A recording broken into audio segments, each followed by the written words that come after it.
Good afternoon. Welcome to another edition of the Veteran Next Door. I've got a couple veterans here. Today you're going to find very informative, very humorous, and will really touch your interest. Before we start, though, these are two veterans that went on our Patriot flights last fall. It was an all Vietnam flight, and so we took one bus load, about 55 passengers, down to Washington, D.C. Usually I start off by talking about Patriot Flight. Patriot Flight is an honor flight. This is going to be shown in June, but we had a flight on May 14th in 2016. It was all women, which so therefore last fall we did one all Vietnam. Now we did one of all women. We have a flight coming up that we reserved with 100 passengers for October 1st. So hopefully as you listen to this and we raise your patriotic spirit, raise some patriotic humor, and also hear some history here, you'll look into patriotflight.org or send an email to FOM service at AOL.com. Now, I've done, I think, enough introductions. I happen to know these two gentlemen who are regulars at our Friday morning Thank God It's Veterans, TGIV, over at the Gateway Diner every Friday from 8 to about 11 in the morning. We're going to hear what they did some 40, 50 years ago when they were in Vietnam. They're both veterans of Vietnam. They were there in the 60s. So I think we'll start with, to the person to my left, wearing the red shirt that he got from our Patriot flight last September and hasn't taken it off since, is Joe Savoy. We all know it. So, tell us, first let's start. You're an Albany boy. Yep, I graduated from Phillips Schuyler High School in '66. I was employed at Williams Press for a couple of years, and the Army started chasing me with the draft. So I enlisted in September of 1968. My actual leaving date was the 2nd of January, 1969, down to Fort Dix in a wicked blizzard. Got there to New York City, got stuck there for 2 days, had to sleep in the hallways of Port Authority because there were no bus services between New York and Fort Dix. And finally arrived at Fort Dix 3 days later at about 3:30, 4 o'clock in the morning. And from there on, it was just what happened. A nice big vacation. Now, come on, you wound up in Vietnam. All expense paid trip. So you wound up in Vietnam when? I got there June 6th. June 6th? 1969. Okay. I left June 6th, 1970. Oh. Well, what did you do there? I mean, that's the key that everybody wants to know. I was with the 4th Infantry Division up in the Central Highlands, up in An Khe. I first arrived at Pleiku, and then from Pleiku they sent me up to An Khe, where I was listed as a Division Ammunition Officer. Joe's bombs and bullets were for sale at the An Khe ammo dump where I worked. I made sure that everybody had the right size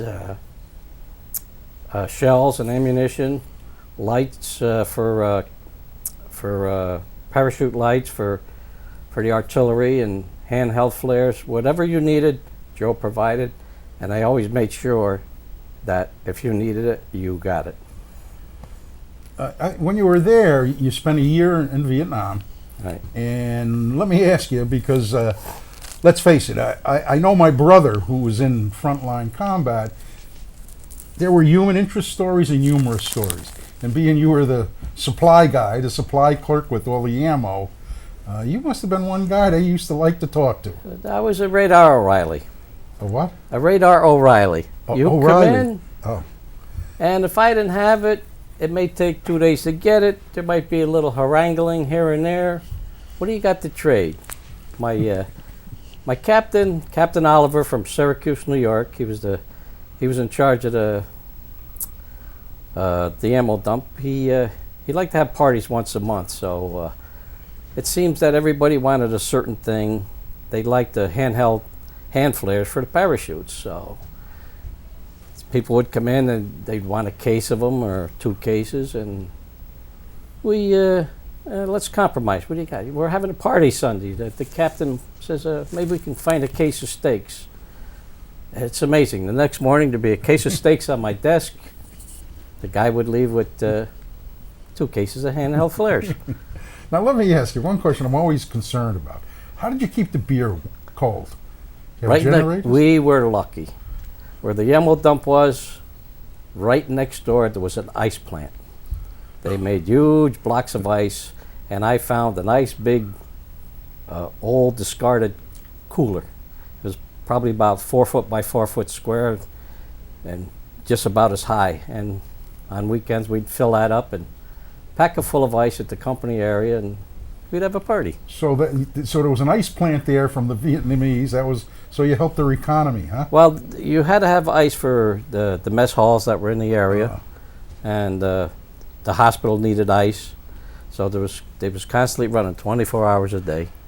I think you told me a couple of times you had to make deliveries out there. Yeah, I used to, as part of my job, I had to go inspect how they, like a 105 unit would come in. I'd make sure that the ammo was stacked right, and also that there was 2 types of loading. There was 105 shell you'd put into the gun as one piece, but then there were some heavy artillery pieces where it was a 2 loading process. You would put the shell in, then you'd put a powder bag behind it. So you can't have everything all together. Things had to be separated. And I used to make sure that everything was stored right. Then you put the primer in there, and you're ready to pull the lanyard, and you'd have your round go off. So would you go out in a helicopter and deliver this stuff, or drop this stuff, or? No, they come in and picked it up. I made sure. Believe it or not, there was an allotment. You were allowed so much ammunition every 2 weeks. And what I used to do is, if a 105 unit used up a lot of ammunition, and they come in and they used up their allotment for the 2 weeks, I would call another 105 unit. How much do you have left on your allotment? Would you share some with this company? Because this company needs the 105s. Because there was only so much ammunition being shipped over. So if you had a lot, they had little, I would take from you to give to him. Next time, it might be this outfit that needed to be restocked. So I made sure everybody, I try to keep everybody happy, keep them supplied. I'm sure you didn't at times. I'm sure there's, Oh, no. I never had a dissatisfied customer. Okay. All I think about is MASH. And when you said, good old radar. Radar, yeah. I've only known the both of these guys a very short period of time, and they became buddies with our little breakfast meeting. But I tell you, you told me a human interest story, and I know it touched me, and I'm going to bring it up because it's human interest. You told me about the one time at mail call, how the kid stored all his letters? All his letters in the locker. Yep. I think that's a real nice story, though. Yes, maybe people don't realize what it was like. Well, we had one kid, he was from down south, and at mail call, he'd get a letter and he'd shoot right out, right back to the barracks. And nobody really paid any attention to him. He did his job good. And one day, when he went back with his letter, he just opened a footlocker and threw it in there. And there was a guy sitting on a bed, and he looked over. He saw this pile of letters. So we figured out what it was. He told me about it, and we figured out what it was. So he went to the captain, and the captain told him, Joe and I saw this person putting his mail in a footlocker. And he says, when he looked over, there was a pile of letters unopened. Well, the captain went and talked to him, and he couldn't read. I'm sorry. Mail was very important. So the captain asked me. Well, the captain confronted him, and he admitted that he couldn't read. So the captain asked me to read his mail to him. and respond back to his family. I know how important mail is. I still got letters from my own brother, so I know how important it was and is, especially when it comes. I remember the ones from my mother and my brother. So I know what you went through, and yet, to me, that's a human interest story that really touches you, that really hits almost anybody. To realize that there's so many people in the service and so many people that do their job, that we got to recognize that they did their job, and when it came time to being drafted, and we all lived through that culture, the three of us, that age period, everybody did what they could. And I didn't mean to. I remember you told me, and it stuck with me. And to this day, I still have my brother's letters, and he at times has asked me. I said, John, I'm going to open them up. I'm going to scan them, put them on the computer. You can have them. That one story kind of hits and it does. It hits the heart of me, because it goes to show that there was just a lot of average Joes in there in the service, and they all did their job. I want to say, I got to ask you, did you know Jim before you started coming? No. No. So you two guys are really basically got to know each other from September when you went on the flight, maybe? Right. Yeah. So what is it, 6, 7, 8 months ago? Mm-hmm. And now they show up every morning for breakfast, and I get to look at Jim and say, "Hey, you." Hey, you. No, Yeah. no, we're trying to get everybody buddy over there, and it's really a nice time. I've talked to Jim about what he's done, but I like for him to tell us. He's a combination, served time in Korea and Vietnam during the '60s. Tell us about it, Jim. All right. When I enlisted back in '63, it was around March 18th. I went in, and I got out in March. Don't look at me. I'm ugly. Look at the camera. March 17th, I got out in '66, and that last March 17th was 50 years out of Vietnam and everything. So let me see. Went to school for the 54th Signal Battalion kind of stuff. It's radio repair and stuff like that. They had the vans, and you set up your communications in the van. So that's what I did in Korea. When we were over in Korea in 63, 64, oh, 64? Yeah, 63, 64. Got over there. The only thing happened over there was Kennedy got killed. And we all went out on the field because they thought North Korea was going to come down. But nothing happened, and that was it. Then after I had 13 months over there, they sent me back to school. And I went down to Virginia, down in Fort down there, and they taught me how to be a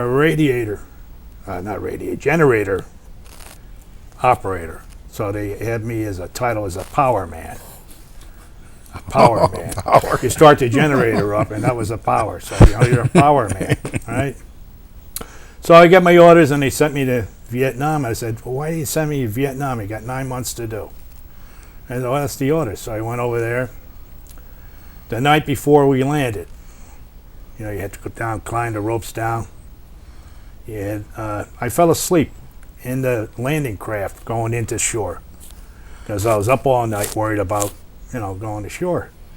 And there's a guy behind me who says, wake up, you got to go to shore. So I woke up, and there was helicopters waiting for us. We got in the helicopters, and guess what? I landed in the same spot he did, Joe, over in Anke. I was in the medics over there, the 15th Medical Battalion. It was a field hospital. And all I had to do was take care of the generators, keep the lights going, and the hospital stuff and everything. So we went on a mission one time to Bang Sang, and when we came back, 2 of my generators were blowing up. I had one left. So I told the captain, I asked him, I said, I can't make formations and everything, I got to take care of that generator. It's the only one left. So he says, fine. He says, so I built a lean-to behind one of the tents. I just had a cot, and I had a poncho over the top and some netting around me, and that's where I slept. So I was on call 24 hours a day, 7 days a week. And that's all I did is take care of the generator, make it work. So when I got out, fine, everything's fine, got home.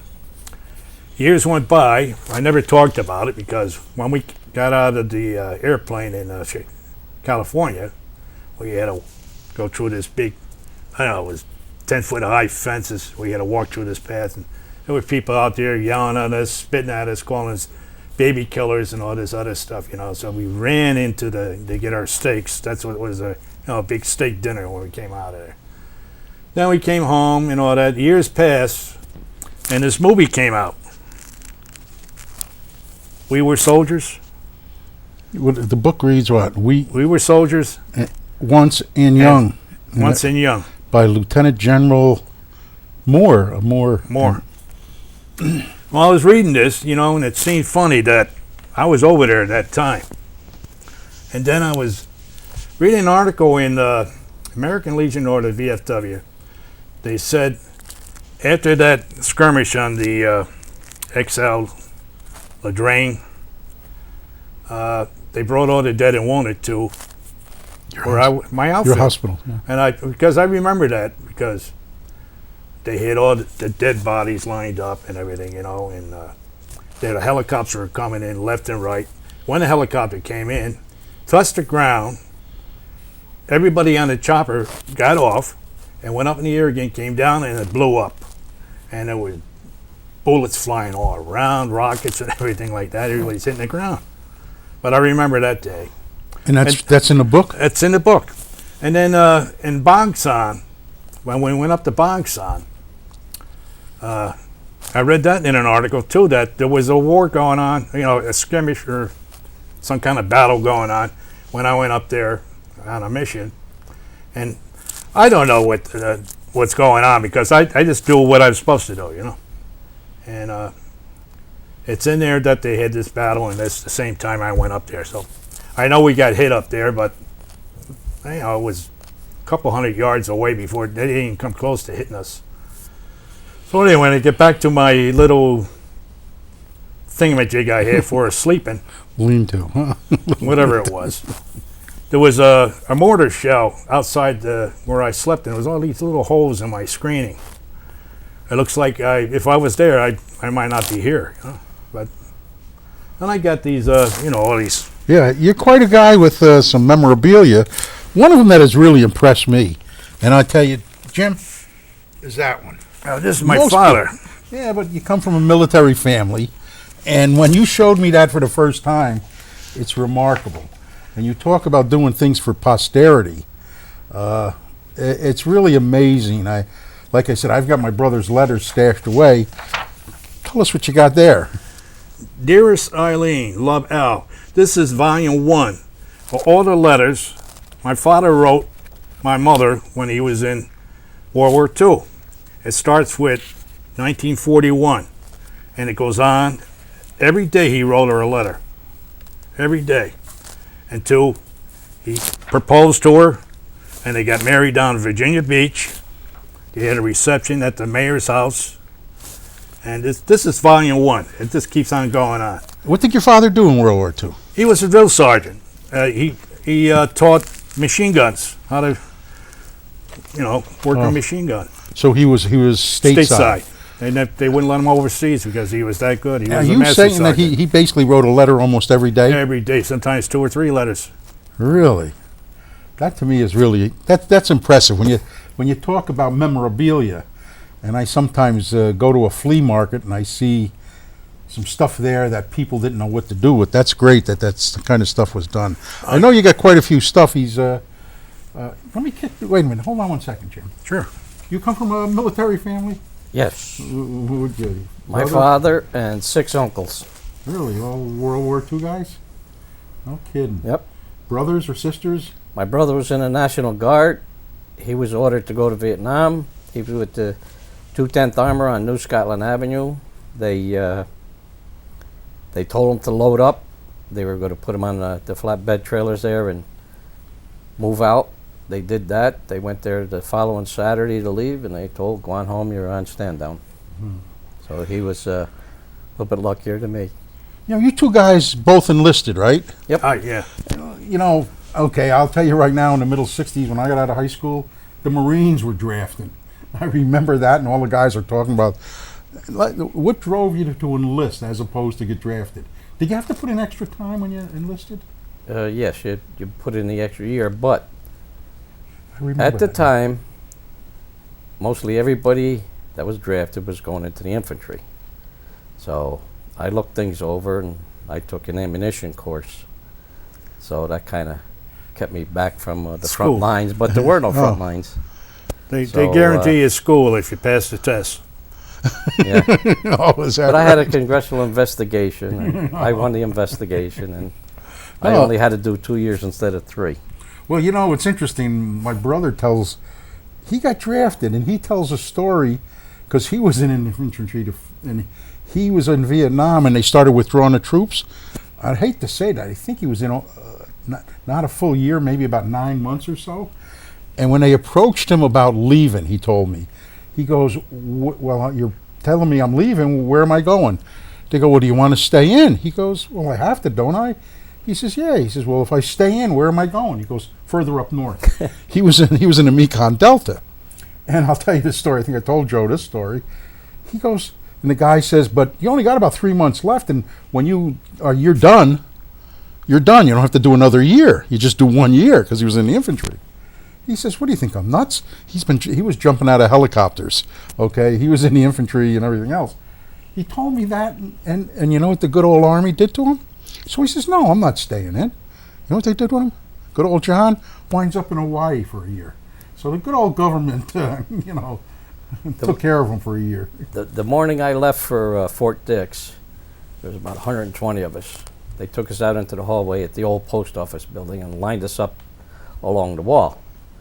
This nasty old sergeant come down, 1, 2, 3, 4, number 4 on this wall.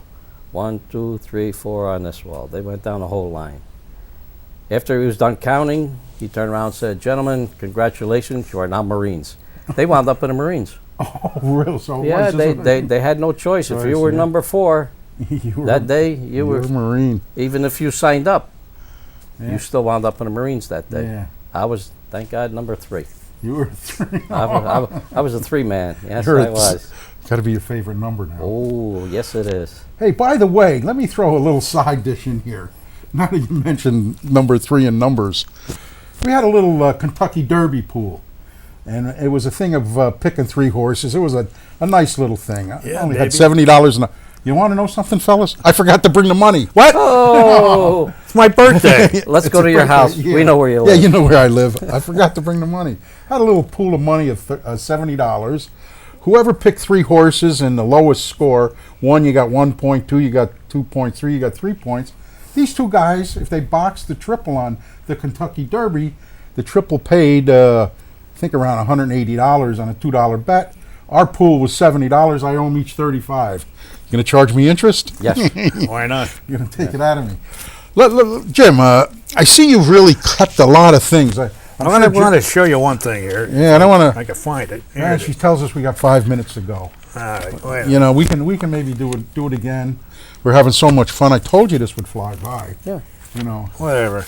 I had a pictures here of. What did I do with it? Well, that book. Here they The are. thing you showed me I was wanted this to show you yearbook. the yearbook. Get the there, and, yearbook out. Get this That's yearbook actually out. a yearbook. Yeah, I couldn't believe this. I got to ask my brothers if they got one. I'm sure you did. They got it from here. It is Fort Dix, and literally a yearbook that has their mugs in it, their pictures, and they. Well, I don't think she can zoom in. Is it in alphabetical order Yeah. like a yearbook should be? I want to That's show these unreal. pictures before. Go This ahead. is a picture of the boat. I took a boat to Korea. It took 30 days to go to Korea by boat, and then luck to have it, there's another boat, another 30 days to go to Vietnam. Boy, cruise a lifetime, I'll tell you. Here's Jim. First page. First page in the Right there with in the the- corner here. I mean, if you can zoom in on that one, you can say where have the years gone. But we're still good-looking guys. Yes, I don't- we I are. don't care what anybody says. Yeah, with no hair. You got some nice hats on. I got to ask my brothers don't talk much about it, and I got to ask them about the yearbook. I remember my brother Joe Fort Dix. in Fort Dix. Yeah, I'm never sure that's forget Fort especially Dix. infantry. My brother, the one brother, was in the infantry. Yeah, yeah. So he doesn't talk much about it, Johnny. He's my younger brother. But some of the stuff you got is fantastic. I got to help you get it organized. I'll tell you, you showed him the ship, so you took two 60-day, 30-day cruises. Yep. What else you got here? A bunch of photos? Photos of That's fantastic. Korea and Vietnam. Christ, the first one I can't show. You're in No, your underwear. I can't. That's not me. That's my Oh, buddy. it's not me. That's if we can't. Look at him. See the nose? That ain't me. Oh, Wait, which nose was it? I'll tell you. We gotta continue this. This is really different. I tell you what else is on the horizon. I know we don't have too much time. If you look at the hat here, it's D-Day. What we did last year, I went with two other veterans out to Conneaut, Ohio, on Lake Erie to a reenactment of the Normandy invasion. June 6, 1944. June 6 is coming real quick. I got to talk real quick because I don't have that much time left. But so far, we've got 9 people going this time to go out there. They do a reenactment that covers 1,700 reenactors. They sleep in tents. They're dressed up like Army generals. There's the American tents. They got the Australians, the British, it's the French. It's quite an event. Lake Erie looks like an ocean. The one day we were there, it was rough. The next day, it was very calm. They actually bring in the Higgins boats and the ducks, and you better not be standing next to the 88. They tell you, be aware the 88's going off every hour. We plan on going this year, which is August 18th, 19th, and 20th. We have 16 rooms reserved. Half of them we've got already. We're looking for other interested people. I'm going to be contacting a few of my D-Day friends. I started D-Day Revisited, had our first recognition day in June of 2011. This particular year, doing some different things.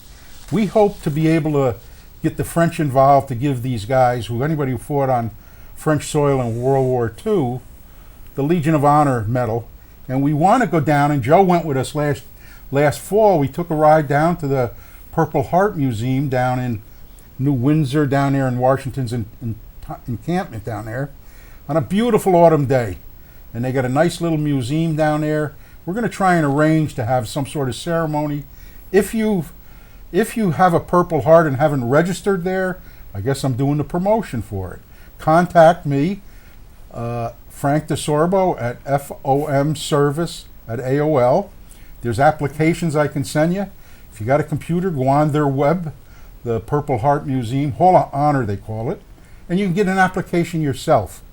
Those are a couple events we got. We want to do between now and the end of the year. We got an October 1st flight with Patriot Flight.